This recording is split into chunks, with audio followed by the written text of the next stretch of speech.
So for the next of the Catapult High Performance Practitioner interviews, we've got Tim Cable with us. Professor Tim Cable is the Director of Sports Science for the Aspire Academy in Qatar. Welcome, Tim. Thanks very much for joining me. Nice to be here. Good. I think an easy opening question, I hope an easy opening question would be quite simply, I'd be interested just for you to give me a little bit of an overview, an outline as to the role that you've taken on over there. Okay, so I'm Director of Sports Science at the Academy, and the Academy's mission is to be the global reference for the development of youth athletes by 2020. What we're trying to achieve there is put in building blocks with coaches and sports scientists around our elite youth junior athletes and how we milestone them to representation for the state of Qatar in senior championships that include World Juniors, World Youths, and indeed onto international competition like the Olympics. And so what my job is to build a team of sports science that supports the coach and the athlete to put in place systems and benchmarking structures to provide the evidence base that we will be able to say in 2020 that we are the global reference for the development of elite junior athletes. So that's by 2020, and you've been in post now for 3 years. In your view, are you on target for that? And it's quite a lofty goal, really, to be the global benchmark. Would you say you're on target for that? I think we are. My initial role when I went there was to recruit the team of sports scientists. So when I first got there were 14 sports scientists. We now have a team of 37. So I've recruited those people from around the globe. So it's a multicultural team. Our vision within our department is to be the best applied sports science department in the development of youth athletes. So we built the team. We're now building the culture, all on one mission. And we're trying to build now the evidence base with the benchmarking statements to get us to that lofty ambition. So one of the things we're starting to do now is to critique ourselves, write self-evaluation documents on the way that we provide sports science support for throws or sports science support for sprints or endurance. That's an interdisciplinary and multidisciplinary document in how we provide support to the coach and the athlete. And that support comes from psychology, from biomechanics, strength and conditioning, from biochemistry, from physiology, from nutrition, and from physio.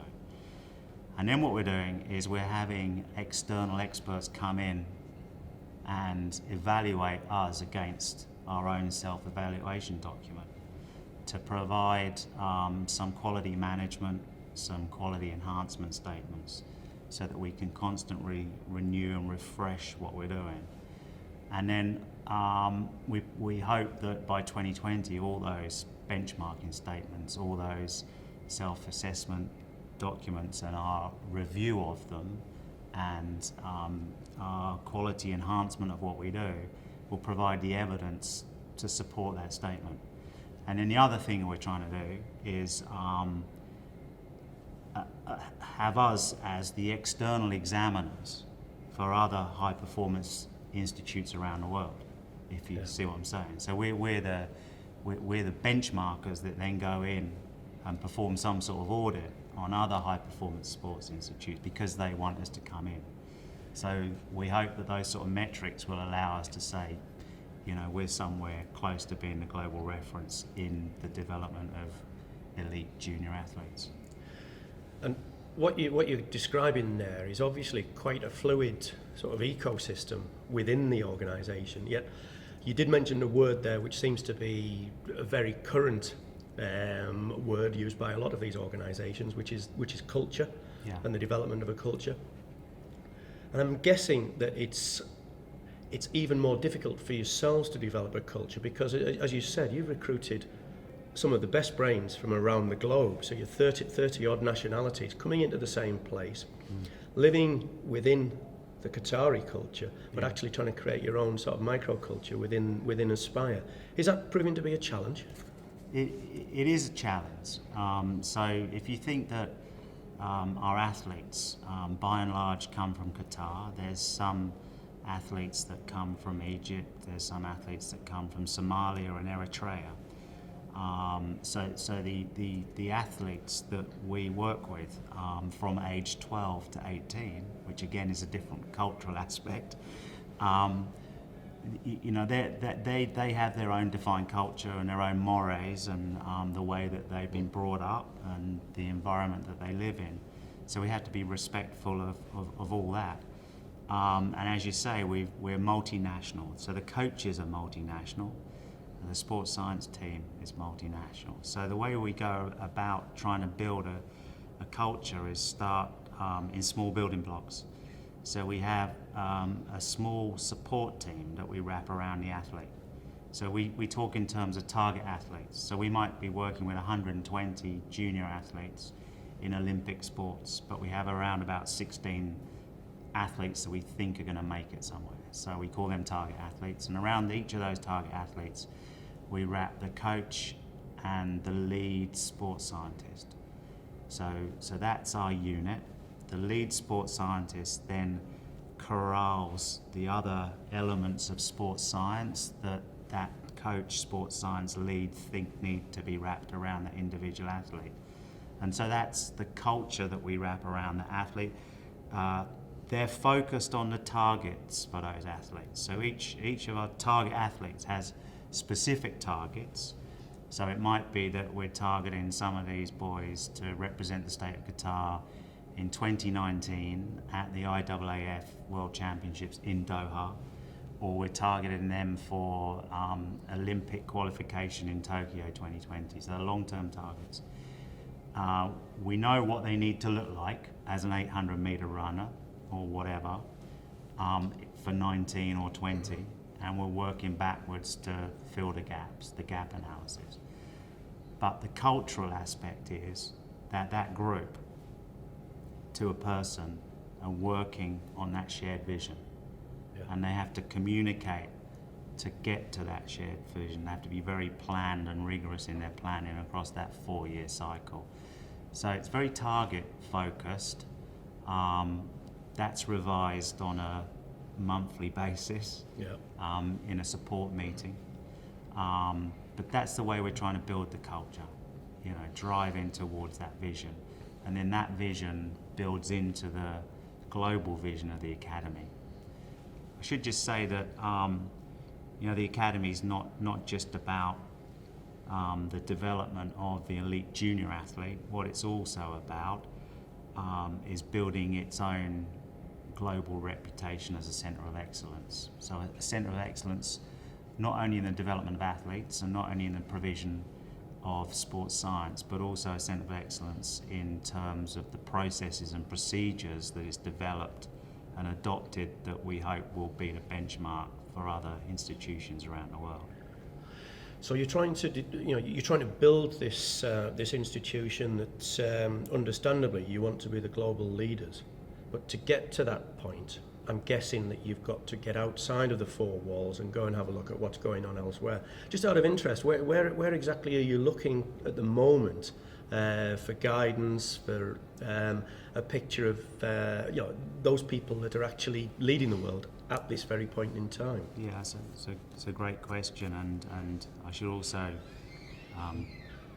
infer that we have a couple of streams in the academy. I mean, you wouldn't be surprised to know we have a very strong football theme, yeah. Which has a focus of building the team for 2022, which will be Qatari based and filled with Qatari players.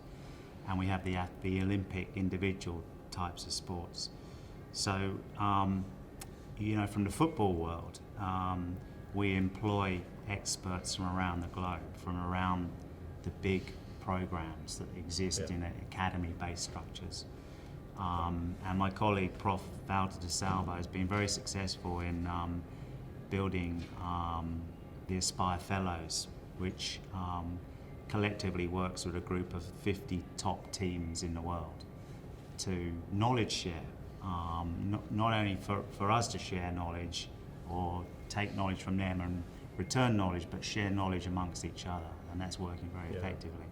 And then we have the same philosophy in Olympic type sports. So for example, we've recently founded an organisation called Asia, which stands for Association of Sports Institutes in Asia.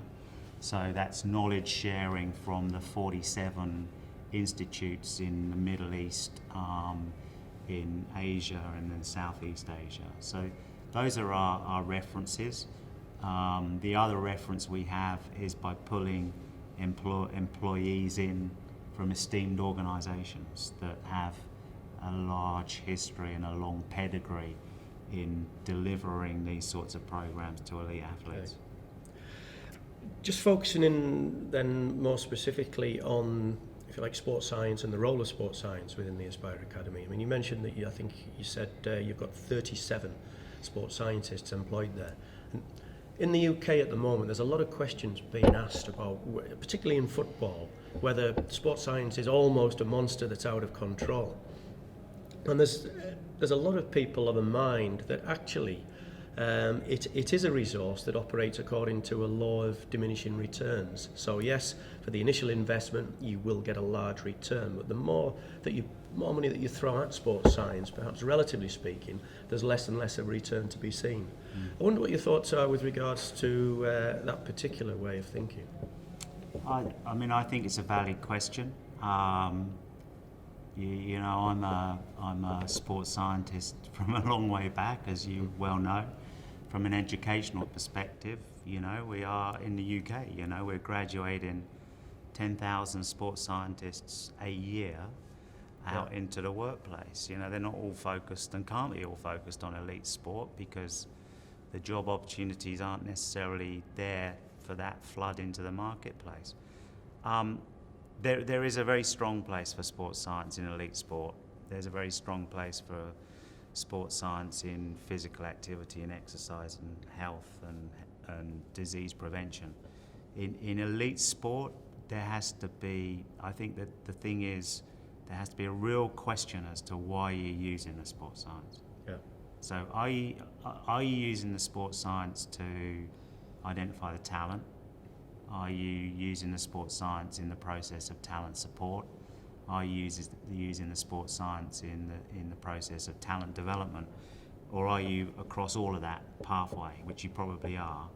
And then I think it's, you know, whether you're talking about a team sport or an individual sport, it's, you know, what are the key questions that the coach and the athlete need answering? And I think if you can justify the existence of various aspects of sports science around that coach-athlete team nexus, there's a very strong justification for using the sports science. But I wouldn't be just using the sports science just for the sake of using the sports science. There has to be a very strong rationale, and that's really, really important, because if that doesn't exist, there's no coach buy-in, or there's no player buy-in. So the coach needs to request the sports science support and needs to understand fundamentally why it's been undertaken, and then the athlete needs to understand what's happening as well. So yes, there is a place for sports science in elite sport, but it needs to be tempered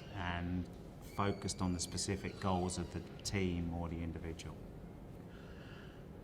One final question, which I'm sure that you folks at Aspire are experiencing what we're seeing over here in a lot of our team sports, which is an explosion in the amount of information that we've been able to generate, and in particular the amount of data that we're generating, and possibly the capacity of people to deal with and handle and analyse and make meaningful assumptions and inferences from that information hasn't developed at the rate of the data generation.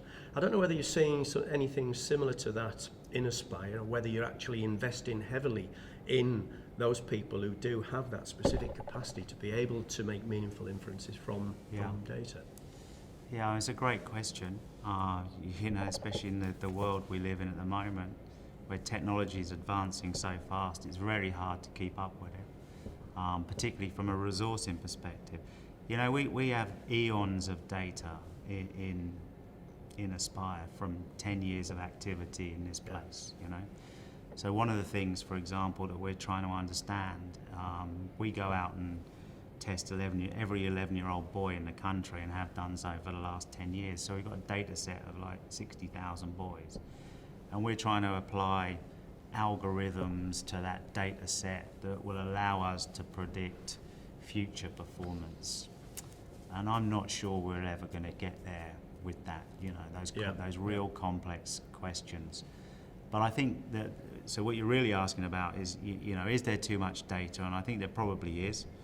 And I think it needs to be focused down on, again, on the important question, you know. So for example, you know, we can have eons of data around the monitoring of training load or competition load.